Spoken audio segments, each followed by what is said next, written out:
Hello YouTube, iFixItAll here, Team iFixItAll. So I got to doing some digging because I left off on thermal switch discussions, and I found a schematic on this microwave, and it's easy enough to follow. The symbols are there, the wires are there, but I don't quite understand the color coding yet. There are no, I don't see a color code going on for the wiring, but the thermal switches, I pointed out that I've got one on the magnetron down here. And I've got a couple down here. And now I understand what the state they're in, whether they're normally open or normally closed. And that one there. But I also had one right back here. Right here. And I just noticed that hole right there. Hang tight. Never mind. That hole, I had to pull this plastic fan duct out of the way. And this flange right here takes the screw that holds it down right there. But back here, right here, you can see a circle out area. And that's where what the manual calls the cabin, the interior temperature, cabin temperature sensor, or top cabinet temperature sensor is at. And it showed in the manual there's supposed to be a welded clip that holds it down. These daggone wires. Yeah, it's supposed to be right here. There's supposed to be a metal clamp that holds it down. And what I did was I was reading some of these thermal switches, and I was not sure what their normal state was. And also I was reading the manual, and it said a couple of them are thermal switch, something non-resettable. I didn't understand what that meant, because when I see things like this, I think they get hot, they have a snap switch, they flick to another state, they cool down, and they switch back to their original state. But the use of the term non-resettable, to an extent I can understand it. Like, do you have to go in with your finger and press and reset it? Or is it automatic? Bad description. So I decided I'm going to dive into the thermal switches to check those. And I decided to go for the hardest to get one first. The hardest one to take out, because I'm going to check them all. The magnetron is easy. Obviously these guys are easy. Let's just get over the headache of everything and do this. And I discovered something that was interesting. I have my soldering iron here, and I was heating it up,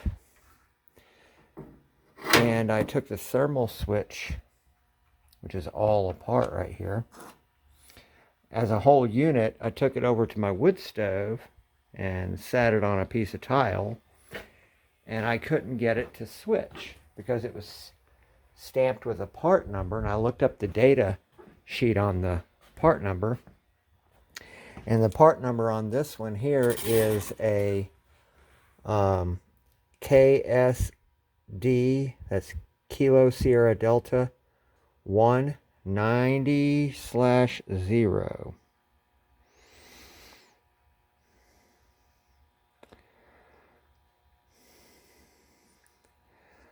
Let's see if you can see that.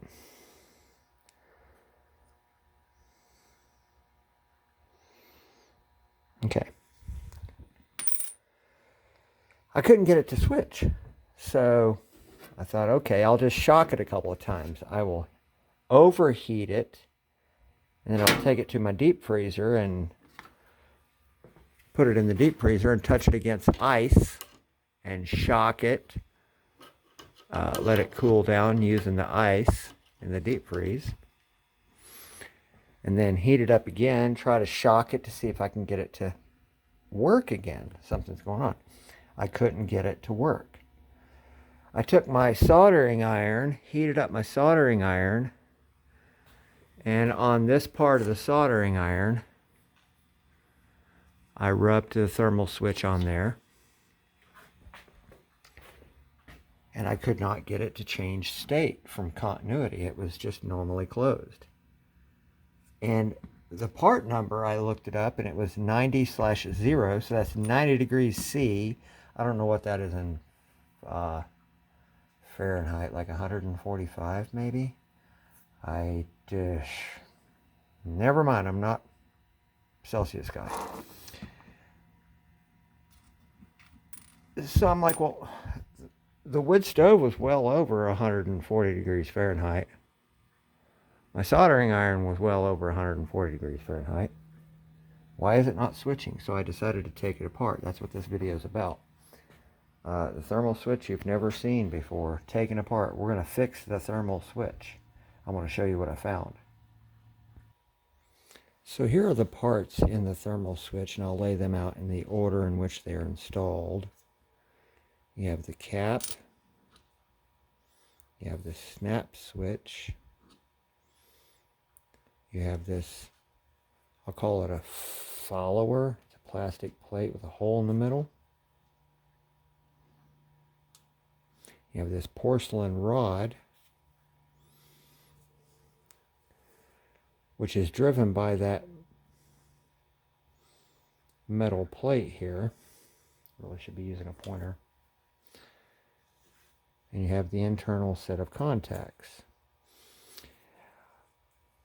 I'm going to show you what I did to get this apart. I'm basically looking at the corners here, and it's basically crimped all the way around because this plastic housing is shouldered.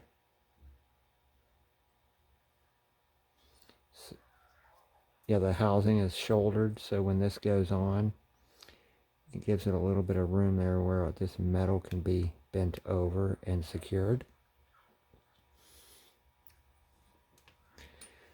If we were to assemble this, here's the working part of the entire unit. It's this. Now listen.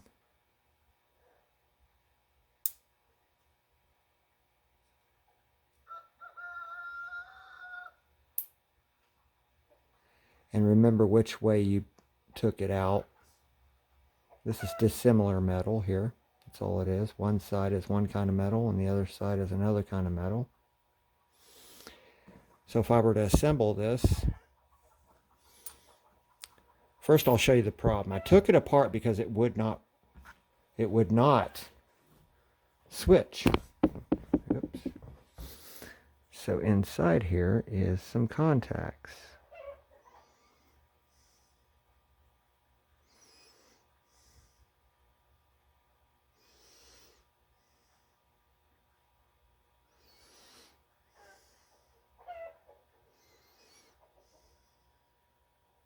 We'll go with that.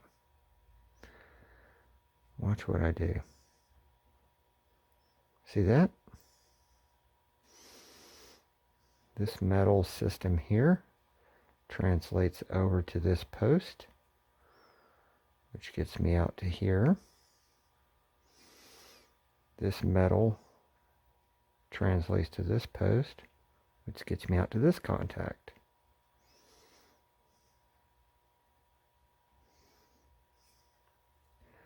When I took it apart and I went to push on this, it was literally welded shut.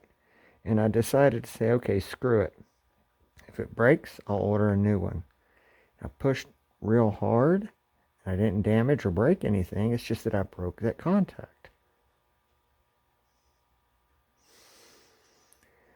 Don't know if y'all remember the previous video where I was talking about on the microwave.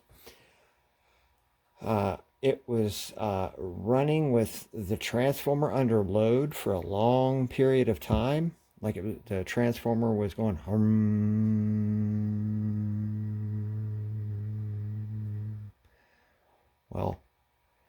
if this thing is malfunctioning, its job is to, since it's on the top of the microwave, its job is to cut off power, removing the ground to the primary of the transformer, switch it off and on, or so on and so forth. This is, I'm sure this right here was keeping the transformer engaged longer than necessary because it's a temperature sensor, cabinet or cabin temperature sensor. But this is how it goes back together. First, I'm going to put this on.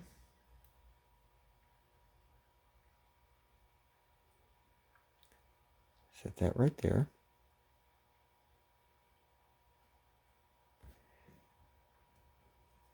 I'm going to drop this porcelain rod right in the hole.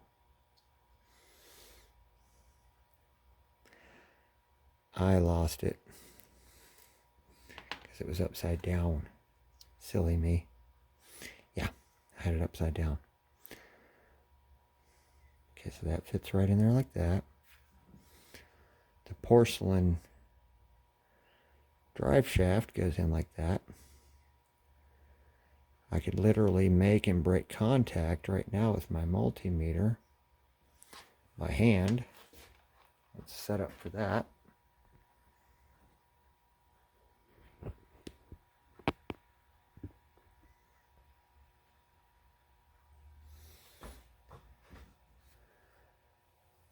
Hook up my multimeter. I've got a couple of alligator clips on the multimeter. But I can manually make and break this switch. Right now the multimeter shows continuity. And if I push on that little white rod, I'll open the contacts. I'll go to an open state. There it goes.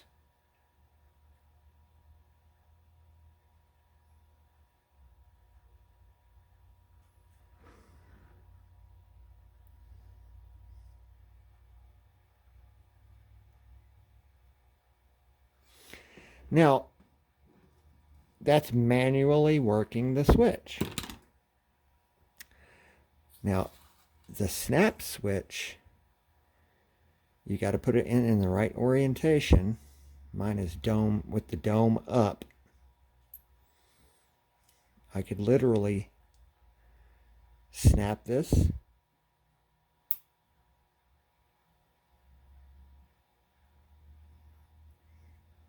And it's in an open condition now.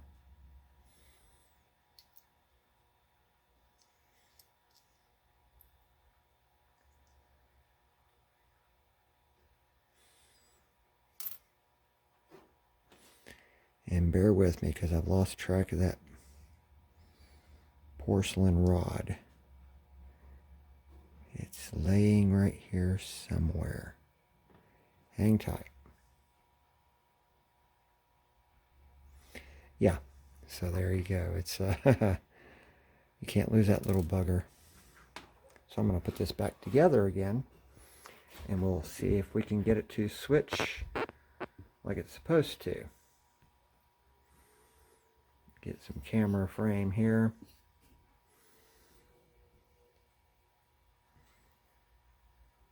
I'll gather up all the parts.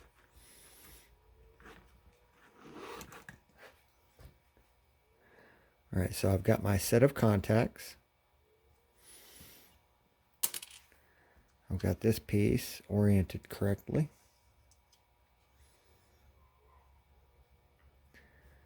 I've got my driver rod.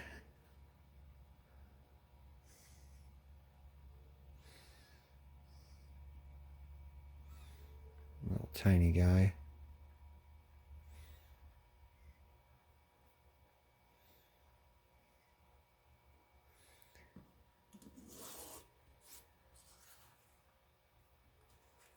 I've got my bimetal snap switch,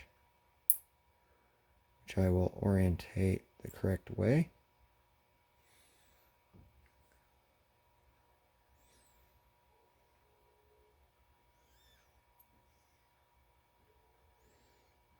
we go. And I'll put the cap on.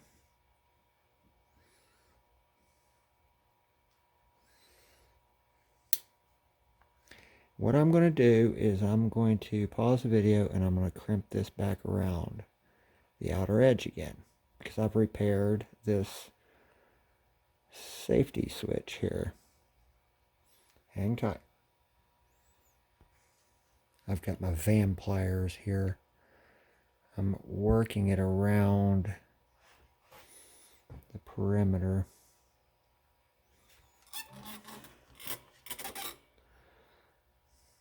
See, I'm staying on the upper edges.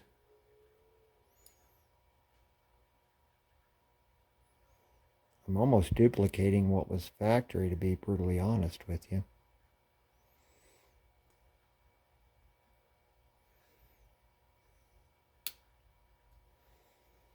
I'm just gently squeezing it, crimping it back around.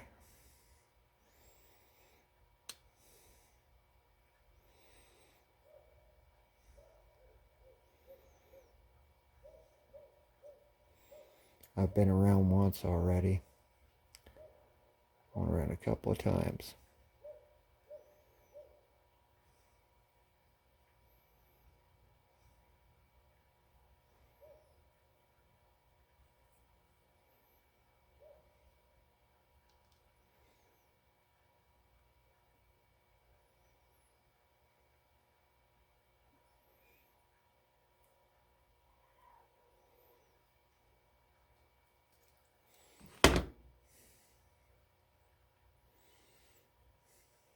Yeah, I'm going to have to do a better job than this. Let me work on this a little bit more. Because that's not... It's still movable. Oh, by the way, how I opened it? A couple of little extremely sharpened jeweler screwdrivers. I just went in around and got in a little and did a little twist and worked my way around till I was able to get the cap off. Let me continue working. I'm trying to stay around this lower band, the lower area, as much as possible. I don't want to be changing the round shape of this thing. I don't want to be deforming it, because the snap switch, that flat piece of metal, is directly underneath it, and I don't want to jam it up. I'm trying to crimp this back on the way it was.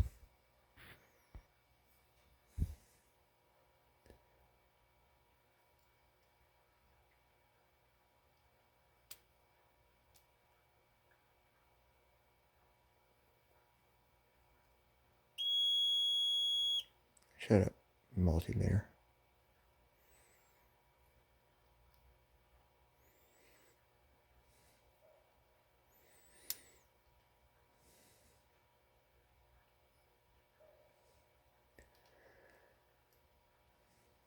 I swear this is almost like duplicating what was... See how I'm staying off of the external radius, and I'm staying on the interior radius that's touching the... just beyond the shoulder of the black plastic housing. Trying to roll that metal back over.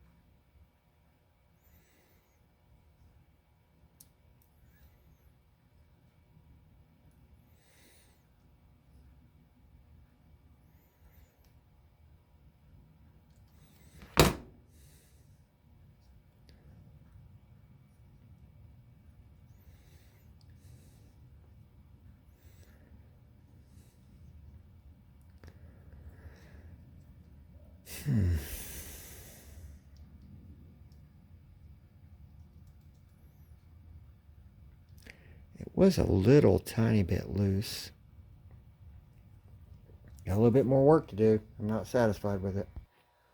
Alrighty, well that's a decent little discovery I made. I had to take it back apart again because I got to thinking about something that was bugging me. Normally resettable snap switches, the metal disc, when they're room temperature, if you flick them one way, they'll snap back automatically back to you. But this is snapping once at room temperature. What this means is it is acting like a fuse if it were to fail. That probably answers as to why my contacts were welded shut. Because it had never overheated, but it had always passed current and was operating fine. So I'm going to ignore this switch, reassemble it, put it back together, and reinstall it. And I'm going to move on to the other switches. And if I have any trouble, I'll come back to it. But yeah, testing them out with putting some direct heat on the faceplate like a soldering iron or something. If they're a switch type that cools off and it resets itself, okay. You have some of those things like that inside your car if you have like an automotive circuit breaker. Here's a circuit breaker for my power seats. 20 amp, 12 volt, where if it overcurrents, it'll overheat. The contacts will come apart and then it'll cool off and they'll come back together again. Automatically resets. Well, this is a thermal circuit breaker that does not auto reset, so the manual is correct. Non-resettable under any condition, except for what I'm doing. I'm taking it apart. Alrighty, guys. See ya. Bye. Hello, YouTube. iFixItAll here. Team iFixItAll. So as you can see, I've dug in a little bit deeper.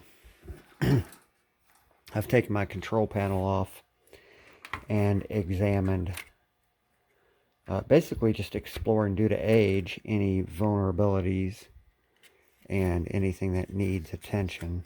Didn't find anything on the control board worth diving into any deeper. However, my biggest challenge was last video I did, or the last thing I spoke of, was trying to figure out these temperature cutoff switches. The one up top here is called the cavity TCO. This one's the magnetron TCO. And this one here that I don't have installed right now is called the hood TCO and the bottom TCO. Now, with a plain old multimeter, anybody can just read across them and say, yep, it's got continuity, it must be good. How do you know? Well, these types of switches are activated by heat. What if you had an event where heat activated the switch and it's a normally open style temperature cutoff? There's plenty of them out there. So one of the problems I was having was looking up online to find a a wiring diagram that exactly matched my microwave, this particular microwave. And the diagrams that I was finding, all I was looking for was a diagram that was my model number that showed this power cord, the hot leg, and the neutral going straight to what they call the filter card. Nothing. All the diagrams I was finding was showing this black wire going through coming from the cord into the cavity TCO and out of the cavity TCO into this card. The wiring diagrams I'm finding online didn't match, and I really wanted to see if I could exhaust all my time and effort to find a diagram just for this microwave. And I found out that on GE's website, GE Appliances, there is a particular way to search for a model. And then when you look for a model number on the web, it'll give you a few tabs like specifications, questions, and specs. I already said specifications. Well, anyway, below that, there was some things that said wiring diagram location. And there were several options.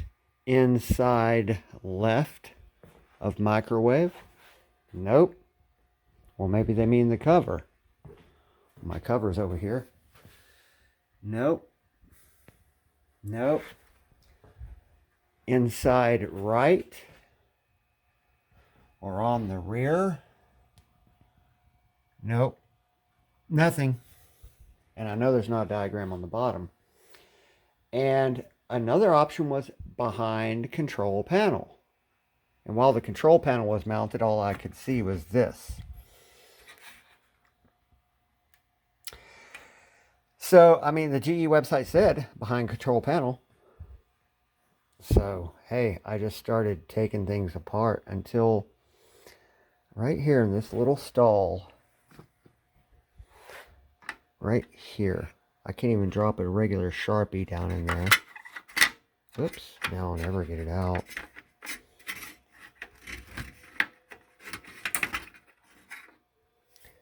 Rolled up as tight as a Cuban cigar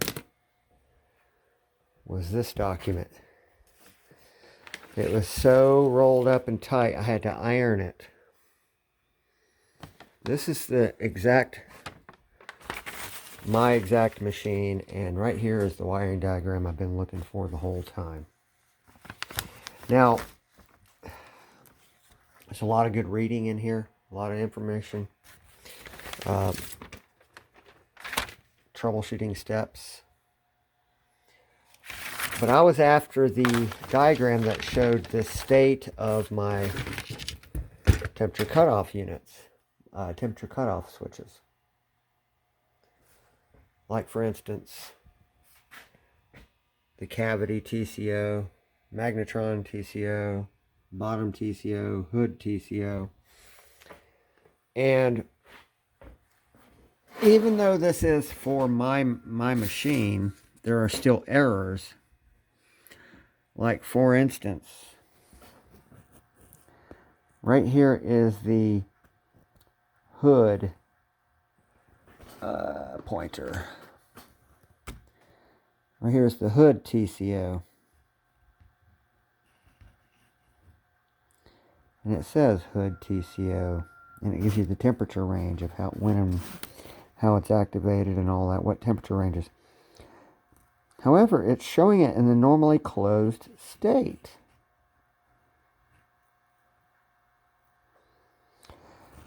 Well, my hood TCO was reading open. However, when you look up the part number of that TCO, it's supposed to be a normally open TCO that closes at 133 degrees Fahrenheit, because it says so right here, right on the schematic. At room temperature, light, we're fighting for light here.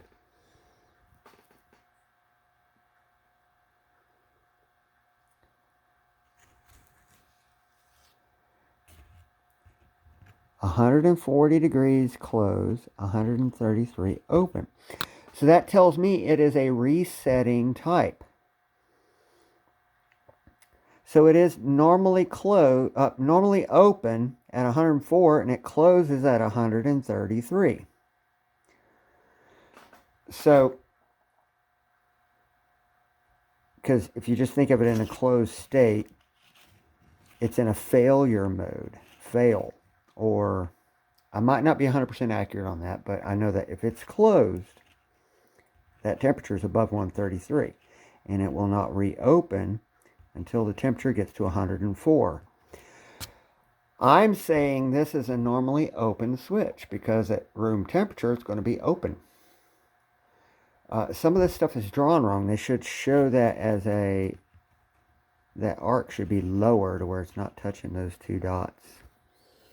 This one illustrates everything I need it to as far as what I was chasing down, which gave me definitions and parameters for how to handle my TCOs.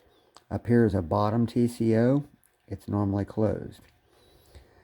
Here's my magnetron TCO, normally closed. If you see something like a temperature /0, that means non-resettable.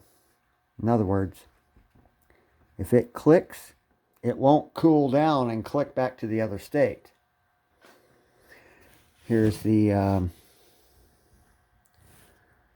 this one here is the cavity TCO. That's another one. It's 190 some degrees, normally closed. And of course we got the hood. The wiring diagram here matches. Also, doing it like this gave me a way to say, okay, I've got pink wires here that are supposed to be on my hood sensor. 2 pink wires. Well, this diagram tells me that there is let me see. Yeah, a pink and a pink. It leads up to it. See the pink there? Comes up. And there's a letter P right there. Pointer.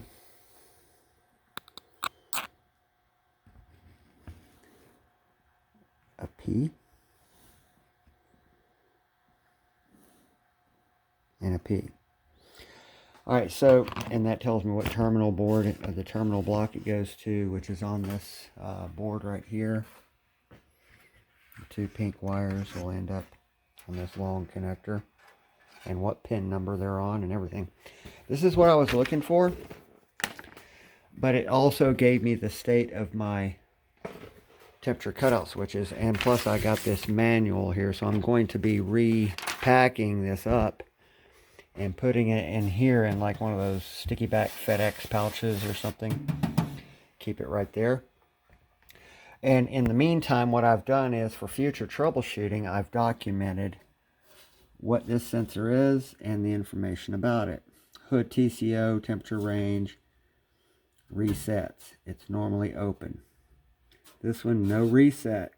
Bottom TCO. Information about the transformer. Right here. I've already got the transformer out. It's sitting over here. My magnetron TCO is right there. MGT TCO, normally closed. Resets. It's a 140/302 Fahrenheit. I've got my cavity TCO. It resets. It does not reset. It's supposed to open at 212, and of course in another video I showed you guys I opened that up because I discovered the snap switch stays put if you snap it one way. So documented my capacitor information, and then a little bit about how to rewire it in case I forget. So that's that for so far. I'm getting a transformer in real soon. I don't think I have a temperature cutout that's faulting. Let's go ahead and test this. This temperature sensor right here was really kind of interesting. The hood TCO. The hood TCO doesn't click. Let's turn our meter on. And don't get our meter leads near the tip of that soldering iron. Slide this over. Oh, I could have just left that right there. And square that guy off right there. Watch the meter switch. Okay, it's got continuity now because of the heat off the soldering iron. I'll pull the heat away. Wick some of that heat off.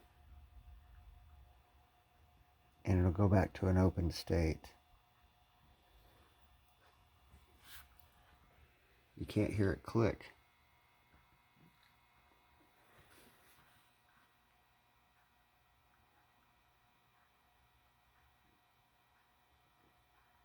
When it gets down to about 104 degrees, it should reopen. And my point of this video, we'll watch it switch over while I talk. The point of this video is, there it goes, it went to open state. It didn't click. So it's like a soft switch in there. And I'm not going to open it up, but I would like to know how that's switching.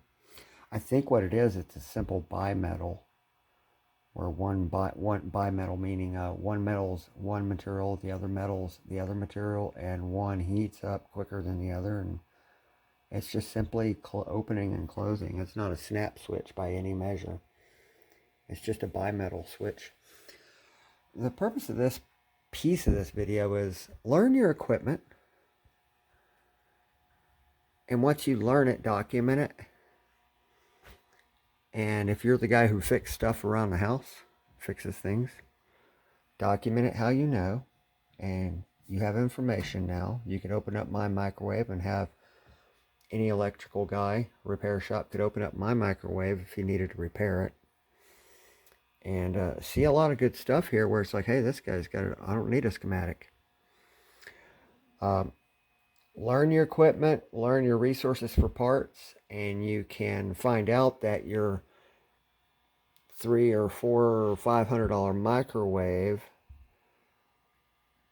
I could probably buy a bunch of new parts here and not go over 500 bucks. I got a transformer on the way that was really, really, really a great deal. It's the exact one that goes in this machine, same number and everything. I've had to replace this capacitor and a micro switch. Legit failures. But this is a 2007 machine. I don't know if the days are gone where we're going to get schematics inside of things anymore, but I had to be told this schematic was in here. Well, lo and behold, there it is. Alrighty guys, final part will be putting this thing together and doing a test heat on it. Learn your equipment, fix what you've got. This could be a landfill. This could have been in the landfill 3 times. This microwave has failed on me 3 times since 2007. But it's maintenance. Maintenance. And think of this. Did you know in a whole crap ton of countries on planet Earth, there is no word in their language for the word maintenance? Look that up. Do some digging. There are actual countries on planet Earth where there is no word for the equivalency to the tasks involved in doing maintenance, because it's not in their lexicon. They don't maintain anything. They consume. They draw off of and don't put back. All right, peeps. Catch you later. See ya. Bye. Oh, one last thing. Fixed it. Speaking of maintenance, spare parts,